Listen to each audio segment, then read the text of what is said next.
Shanti, can you explain non-attachment? Yes.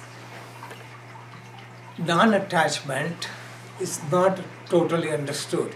So I will explain from the standpoint of scriptures. Ancient scripture, Yogi Patanjali compiled all the yogi teaching 200 BC and is considered the textbook of Raja Yoga. He wrote 195 sutras. Sutras means threads, short sentence, but in original language, if you meditate on it, you can find tremendous inspiration. So since I know basic Sanskrit, I studied them and I wrote all of them in this book, The Secret of Bliss, explaining, because all the scholars explain in an intellectual way, I explain more contemporary, directly touching the heart. There are 4 chapters and that can fill up only 4 pages. Patanjali's Yoga Sutra. On each sutra, sutra means very concise, essential teaching caught up into small sentence. And first chapter, verse 15, he explains non-attachment is called Vairagya. Drushta anusravika vishaya vitrusnasya vashikara sangya vairagyam. What it means is, whatever we have seen or heard, we have attraction to that, removing that is called Vairagya. Vairagya means renunciation or non-attachment. You can see this on YouTube. If you don't remember, you don't write down, it will be there. Renunciation. But this renunciation is of lower kind. Higher kind of renunciation, he explains, Satu Purusha Khyate Guna Vaistrushyam. That means real renunciation comes when you experience self within, then all your attraction to nature disappears. Nature has 3 qualities, sattva, rajas and tamas. So, just at this level I just want to simplify it. So real renunciation is such that you can experience it. Samadhi or direct experience of God, that's samadhi. For us, renunciation means non-attachment. Okay? Renunciation is not something you give up. I won't eat sugar, I won't eat meat, no. Renunciation means things fall away. Just like during the fall, leaves fall away, same way, renunciation means things fall out of your life. So there is no temptation. I chose the life of renunciation, though I am not putting saffron clothes, but so many things fell away from my life. Naturally, I don't have attraction for it. I don't care for it. People give me gift, it feels like burden to me.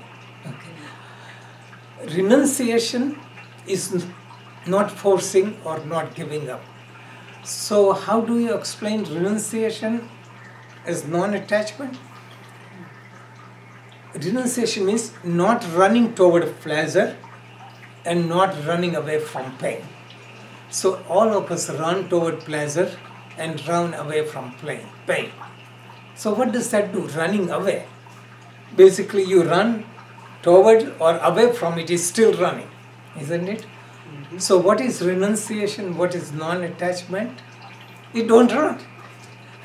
You get established into yourself, and that is non-attachment.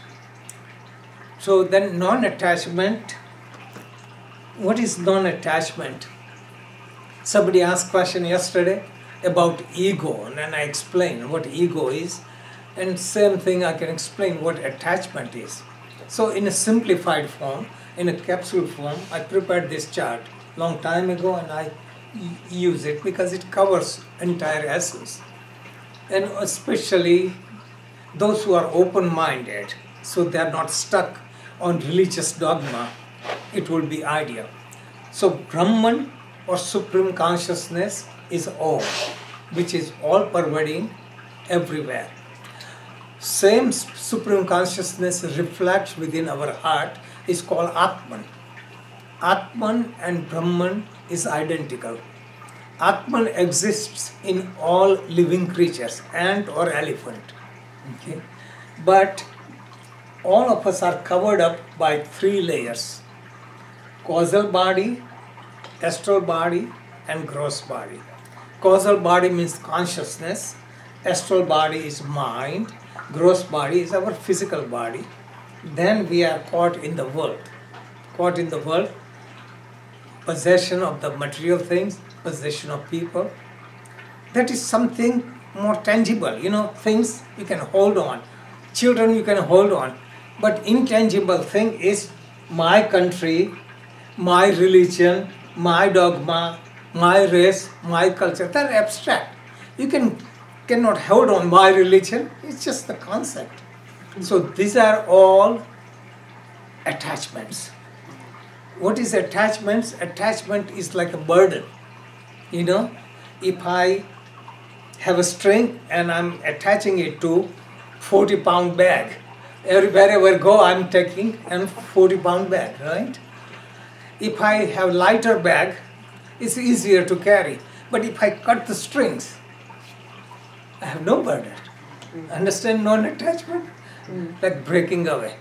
So attachment is we are building the burden. Who is building the burden? Ourselves. There is a story, usually all the stories I wrote in the books. One person was hanging on to the pole, and he was a guru. He wanted to teach the lesson to students. He says, the pole got hold of me. All the disciples came, Guru, Guru, Guru. Pole cannot get hold of you. You are holding on to the pole. Okay? Same message is for everyone. Oh, the addiction got hold of me, addiction to alcohol or addiction to tea or coffee. They're innate objects.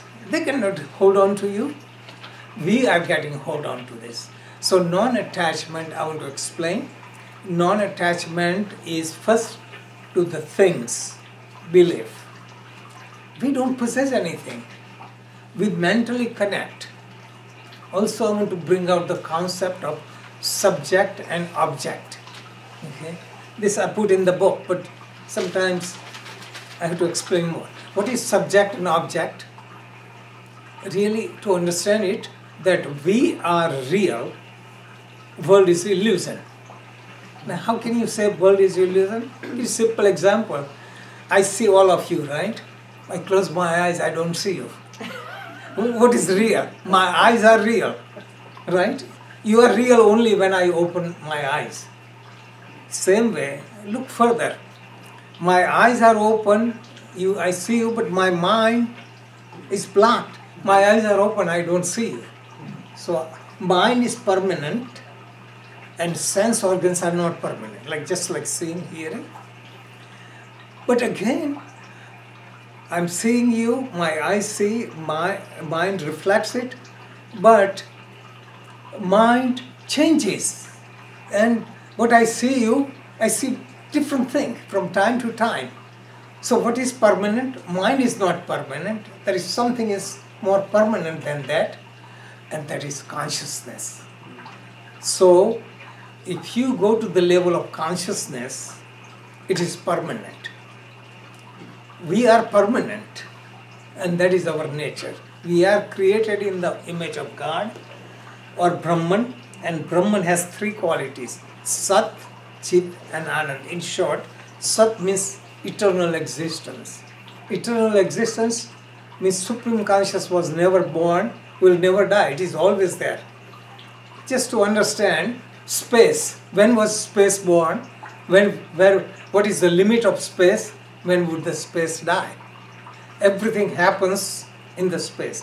Same way, all of us exist in the space. Nothing is real.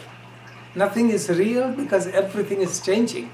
We were not here 100 years ago, we won't be here 100 years from now. Anyone we loved who died, we cannot reproduce them. Their consciousness is there, but we cannot reproduce their body. all billions of people in the world, not two people are alike, not two persons have same fingerprints. Just imagine. In the ocean there are so many waves. Waves come, they get broken, and then it form again. Can you reproduce same wave, same kind? Nothing. So everything is impermanent. I'm just giving you the fundamental understanding.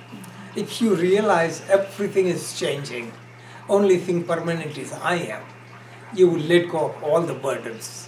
What I'm saying, these days more information, more gurus, more leaders, more religions, more dogmas, they are putting more coverings on you so you get away from yourself. And that's why there is more restlessness. I teach people to undo, throw away all the garbage, and you are at peace. What do you need to do? And this is why I wrote, we are perfect here and now.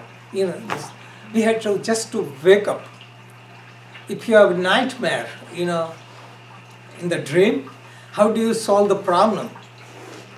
In a nightmare, all you do is wake up. Wake up. Wake up, and that's it. So this is a nightmare. This life is a nightmare. Just wake up. So I just will end here just to give you a basic idea. It's infinite. So I will end now for this basic understanding.